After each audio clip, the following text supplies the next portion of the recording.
देखिए आज हम लोग नए क्वेश्चन करेंगे प्रिपेयर अकाउंटिंग क्वेश्चन का, जिसपे प्रिपेयर यहाँ अकाउंटिंग इक्वेशन, ठीक है। Question started business with cash rupees 30,000 and goods rupees 20,000.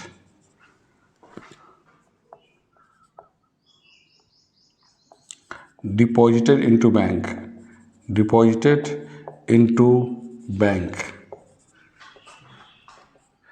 10,000. 3. Rent paid by check rupees 200.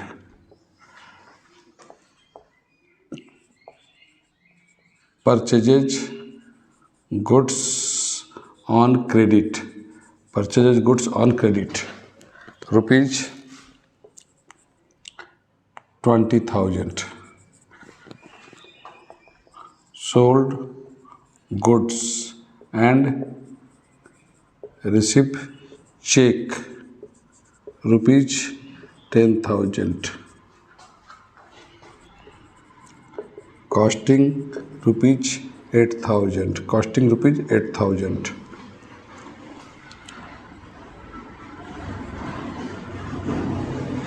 Commission received rupees 500. चलिए देखिए question started business with cash. अभी हम लोग बिजनेस स्टार्ट कर रहे हैं कैश और स्टॉक गुड्स दोनों से, समझे। हम लोग यहाँ पर क्या हम लोग अकाउंटिंग क्वेश्चन में क्या करना है, यहाँ ध्यान दीजिए। Assets is equal to liability plus capital, ये इक्वल करना है हमेशा। लायबिलिटी और ये एसेट्स होगा, ए होगा लेफ्ट हैंड साइड, ये है राइट हैंड साइड। इसको कोई भी ट्रांजेक्शन करेंगे तो एसेट्स और लायबिलिटी हमेशा बराबर होगा। कोई भी ट्रांजेक्शन करेंगे तो एसेट्स और लायबिलिटी हमेशा बराबर होगा, एसेट्स और ये लायबिलिटी। कैपिटल मतलब इंटरनल लायबिलिटी और लायबिलिटी माने एक्सटर्नल लायबिलिटी। यहाँ जो लिखे इंटरनल लायबिलिटी मतलब ओन अमाउंट कैश गुड्स, जैसे ये स्टार्टेड बिजनेस, ये इंटरनल लायबिलिटी, ये मतलब कैपिटल हो गया, उसका क्या हो गया, कैपिटल हो गया, ठीक है। यहाँ लिखा है स्टार्टेड बिजनेस विथ कैश, तो बिजनेस स्टार्ट किया, उसमें कैश इन्वेस्ट किया और गुड्स इन्वेस्ट किया, तो दोनों तो पर्सनल है, अपना घर से इन्वेस्ट किया, अपना ओन इन्वेस्ट किया, पहले से कहीं से उधारी नहीं लिया, इसलिए वो कैपिटल कहलाएगा। क्या कहलाएगा, कैपिटल। बाकी कुछ भी है तो लायबिलिटी है, जैसे यहाँ पर परचेज गुड्स ऑन क्रेडिट, ये लायबिलिटी होगी। आप उधारी में खरीदे तो बाद में देंगे, सप्लायर को बाद में देंगे, क्रेडिटर को, समझे। इसलिए आइए अब इसको बनाते हैं हम लोग, इसका आंसर सॉल्यूशन करते हैं। Accounting equation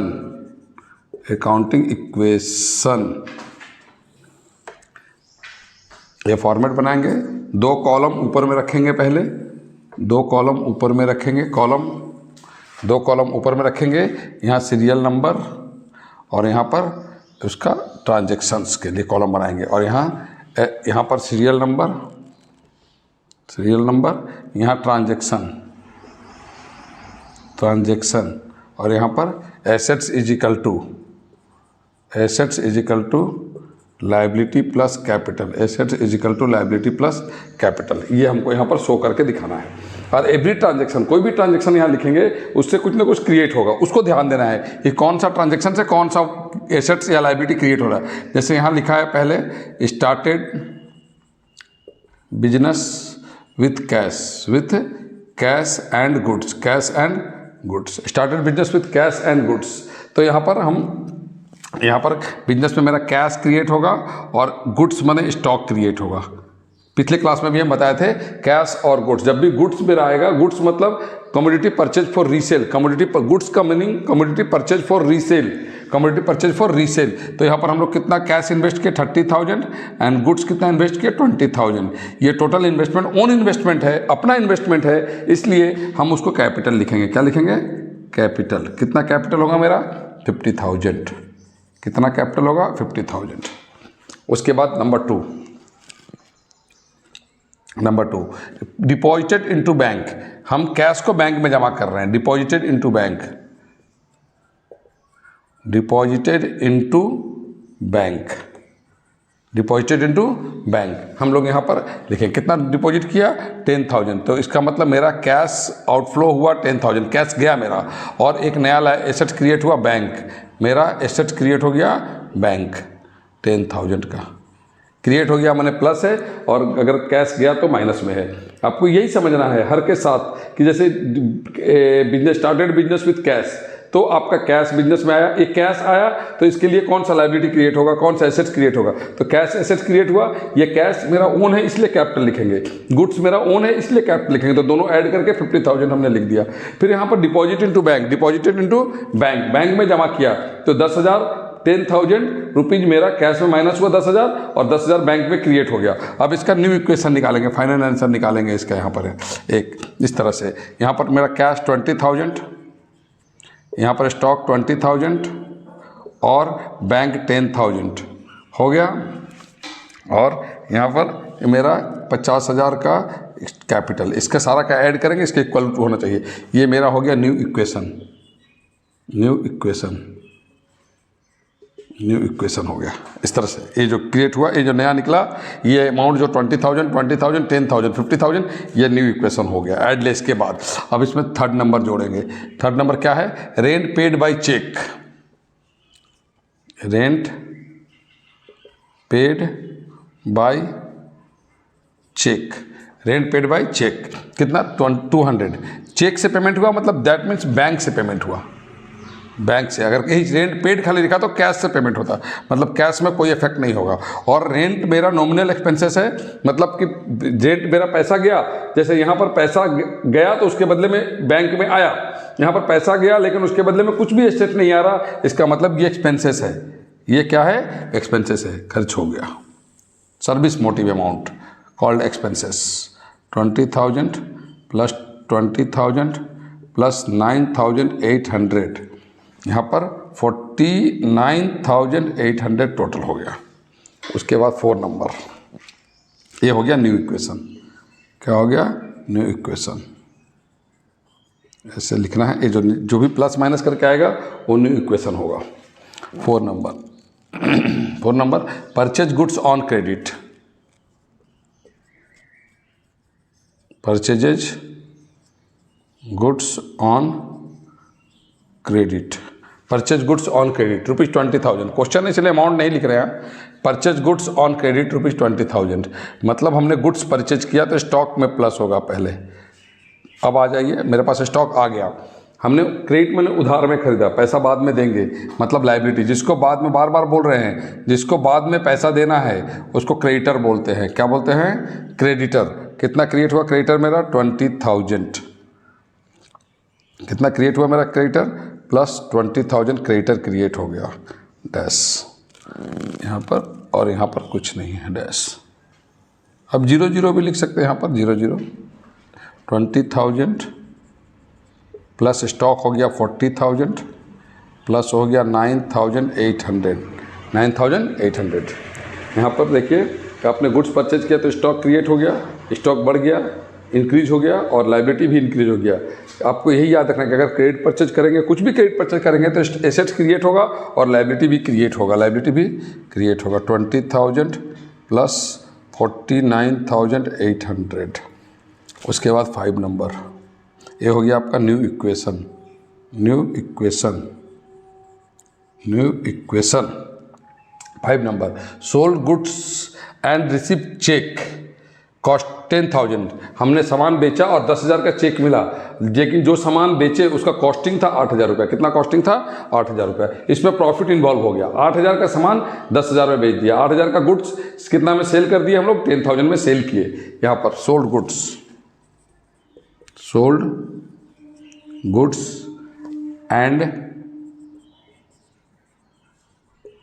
received cheque, received cheque ₹10,000, costing ₹8,000, costing ₹8,000, costing ₹8,000। देखो यहाँ पर मेरा इसका मतलब है कि 8,000 का गुड्स मेरा आउटफ्लो हुआ, ठीक है, और उसके बदले में हमको चेक मिला 10,000 का। कितना बैंक में मेरा आया?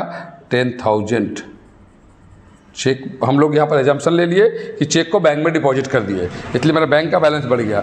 8,000 का 8,000 का गुड्स मेरा आउटफ्लो हुआ और रिसीव हुआ 10,000, मैंने ज़्यादा रिसीव हुआ, दैट मीन्स प्रॉफिट हुआ। कोई भी प्रॉफिट और लॉस कैपिटल में ऐड करेंगे, कैपिटल में ऐड करेंगे। यहाँ डैश हो गया, इसका फाइनल इक्वेशन निकालेंगे, न्यू इक्वेशन। कैश का 20,000 रह जाएगा, ये 32,000 हो जाएगा, ये हो जाएगा 19,800, ठीक है।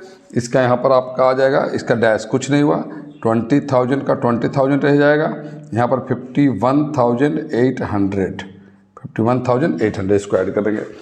फिर आइए 6 नंबर पॉइंट क्या है आपका, commission receipt. Commission receipt, commission receipt, commission receipt 500। Commission receipt एक कुछ नहीं बोला, चेक रिसिप्ट की क्या, तो cash receipt, that means cash receipt 500 cash receipt plus, और इसके पैसा आया लेकिन कोई सामान तो नहीं गया, कोई गुड्स सेल नहीं हुआ मेरा, इसका मतलब इनकम हो गया, ये प्रॉफिट हो गया 500। इसको कैपिटल में ऐड करेंगे, कैपिटल में ऐड करेंगे। इसका हो जाएगा 20,500, बाकी सब एज इट इज कैरी हो जाएगा, 32,000 प्लस 19,800, इधर में एज इट इज कैरी हो जाएगा 20,000 और इधर में 52,300, ये आपका हो गया। इसके बाद अभी बनाएंगे, बैलेंस शीट बनाना बताएंगे इसका, पहले ये सिंपल वाला बात समझ लीजिए, फिर से चलिए। अकाउंटिंग इक्वेशन, अकाउंटिंग इक्वेशन का मतलब ही कोई पूछे, अकाउंटिंग इक्वेशन का मीन्स है assets is equal to liability plus capital, assets is equal to liability plus capital, एक इक्वेशन का फंडा है। इक्वेशन कोई भी ट्रांजेक्शन आप करें, बिजनेस का कोई भी ट्रांजेक्शन आप करेंगे तो आपका कोई भी ट्रांजेक्शन से दिए गए हैं, कोई भी ट्रांजेक्शन आप करेंगे तो assets is equal to liability plus capital आएगा, assets is equal to liability plus capital ही होगा, assets is equal to liability plus capital ही, कुछ भी करेंगे। जैसे पहला हमने किया, started business with cash, started business with cash, हमने 30,000 का कैश इन्वेस्ट किया और 20,000 का गुड्स, वहाँ स्टार्टेड बिजनेस में 30,000 का कैश इन्वेस्ट हुआ और 20,000 का स्टॉक इन्वेस्ट हुआ, टोटल ऐड करके 50,000 कैपिटल में लिखे। कैपिटल का मीन्स होता है ओन अमाउंट, कैपिटल का मतलब होता है own amount invested in business, own cash goods and stock and assets, own cash goods and assets invested in business called capital, पहला हो गया। दूसरा डिपॉजिट इनटू बैंक, बैंक में जमा किए तो मेरा क्या हुआ, बैंक में जब जमा करेंगे तो कैश मेरा जाएगा और बैंक में क्रिएट होगा, बैंक में पैसा बढ़ेगा, कैश में माइनस हो गया, बैंक में बढ़ गया। ये न्यू इक्वेशन बन गया हमारा, न्यू इक्वेशन। इसको इसके साथ लेस किए, इसको एज इट इज कैरी किए, इसको एज इट इज कैरी किए, इसको भी एज इट इज कैरी किए, सेम टू सेम। उसके बाद rent paid by cheque, cheque से रेंट पेड किए, तो चेक से पेड किए इसका मतलब चेक पेमेंट और कैश पेमेंट, चेक पेमेंट या मोड ऑफ पेमेंट, हम लोग किसी को भी पेमेंट करेंगे तो या तो कैश में करेंगे या तो बैंक से करेंगे, तो चेक लिखा इसका मतलब बैंक से किए, बैंक से पेमेंट किया, पेड तो कर दिए लेकिन पैसा गया तो कुछ आना चाहिए मेरे पास, अगर कुछ नहीं आता है तो उसको हम लोग एक्सपेंसेस या लॉस बोलते हैं। तो ये सर्विस मोटिव है रेंट, इसीलिए एक्सपेंसेस है, क्या है एक्सपेंसेस है, एक्सपेंसेस और लॉस जो भी होगा कैपिटल से प्लस माइनस होगा, कैपिटल में माइनस हो गया। उसके बाद ये new equation as it is carry किया, एज इट यहाँ लेस करके कैरी किए, यहाँ भी लेस कर दिए, घटा दिए। उसके बाद आइए परचेज गुड्स ऑन क्रेडिट, उधार ये वाला purchase 20,000, purchase goods on credit, 20,000 का गुड्स हमने परचेज किया, तो 20,000 का गुड्स परचेज किया तो स्टॉक तो मेरा इंक्रीज करेगा, स्टॉक इंक्रीज करेगा, स्टॉक में है प्लस हो गया, और यहाँ पर क्रेडिट में परचेज किए इसलिए लायबिलिटी क्रिएट हो गया, बाद में फ्यूचर में पे करेंगे, क्रेडिट मतलब उधारी में, बाद में फ्यूचर में पे करेंगे, तो इसलिए ठीक है। उसके बाद आओ क्या है मेरा, ये न्यू इक्वेशन बन गया, इसको एज इट इज कैरी कर लिए। यहाँ 20,000 का गुड्स पहले से था, 20,000 का हमने परचेज किया, कितना गुड्स हो गया 40,000 और यहाँ पर हो गया 9,000 एज इट इज कैरी कर लिए, यहाँ 20,000 यहाँ पर एज इट इज कैरी कर लिए। उसके बाद क्या लिखा पड़े ध्यान से, सोल्ड गुड रिसीव चेक 10,000, आपने कितना का चेक रिसीव कर 10,000, गुड्स सोल्ड किए तो उसमें मेरा गुड्स कॉस्टिंग कितना था 8,000, मतलब 2,000 का प्रॉफिट दिख रहा है, यहाँ पर क्या दिख रहा है, प्रॉफिट दिख रहा है। तो प्रॉफिट हुआ तो कैपिटल में ऐड होगा, पहले समझ लीजिए फिर नीचे जाएंगे, प्रॉफिट हुआ तो कैपिटल में ऐड होगा। तो यहाँ पर हमने गुड्स मेरा कितना कॉस्टिंग था, जो गुड्स मेरा आउटफ्लो हुआ उसका कॉस्टिंग था 8,000, और हमको उसके बदले में मिला कितना 10,000, चेक से मिला इसलिए बैंक में ऐड किए। अगर चेक वर्ड नहीं होता यहाँ पर तो कैश में ऐड करते। यहाँ पर मेरा प्रॉफिट हुआ 2000, प्रॉफिट हुआ, कोई भी प्रॉफिट या लॉस होगा तो कैपिटल में ऐड होगा, कैपिटल में ऐड होगा। समझ में आ गया? अगला पढ़िए, कमीशन रिसिव्ड कैश में हुआ, और यहाँ जब पैसा आया तो कुछ मेरा जाना चाहिए था, जैसे यहाँ पैसा आया तो स्टॉक गया, लेकिन पैसा आया और कुछ नहीं गया, मतलब इनकम, सर्विस मोटिव इनकम है, इस यहाँ पर कैपिटल में प्लस करेंगे। कैश में प्लस हुआ तो कैपिटल में प्लस हुआ, खत्म हो गया। ठीक है, ये इसका फाइनल आंसर हो गया। Assets is equal to, always आपको दिमाग में रखना है, assets is equal to liability plus capital. Always, हमेशा आपको दिमाग में रखना है assets is equal to liability plus capital. Assets के बराबर ही लायबिलिटी और कैपिटल होगा। अकाउंटिंग इक्वेशन का मतलब ही है कि आपको ये कोई भी ट्रांजैक्शन करेंगे बिजनेस में, क्या होता है किसी भी बिजनेस में, cash, capital, drawings, assets, liability, ये सारा चीज़ है। आप कुछ भी ट्रांजैक्शन करेंगे, यहाँ पर कोई भी ट्रांजैक्शन करेंगे तो आपका इफेक्ट जो है, आप कोई भी ट्रांजैक्शन करेंगे ये सारा इफेक्ट करेगा। इफेक्ट का मतलब या तो इंक्रीज करेगा या डिक्रीज करेगा, ये सारा इफेक्ट करेगा, तो इंक्रीज करेगा या डिक्रीज करेगा, समझे? उसको ही शो करना है यहाँ पर। और दूसरा ध्यान देना है बात क्या, कि कौन सा ट्रांजैक्शन से कौन सा हेड क्रिएट हो रहा है, कौन सा ट्रांजैक्शन से कौन सा हेड क्रिएट हो रहा है, ये बहुत ध्यान। जिस दिन आप समझ गए कि कौन सा ट्रांजैक्शन के साथ कौन सा हेड क्रिएट हो रहा है, मतलब आपका क्लियर है, आपका इस चीज चैप्टर क्लियर है। इस तरह से हम क्वेश्चन देते जाएंगे और बनाते जाएंगे। ठीक है, अगले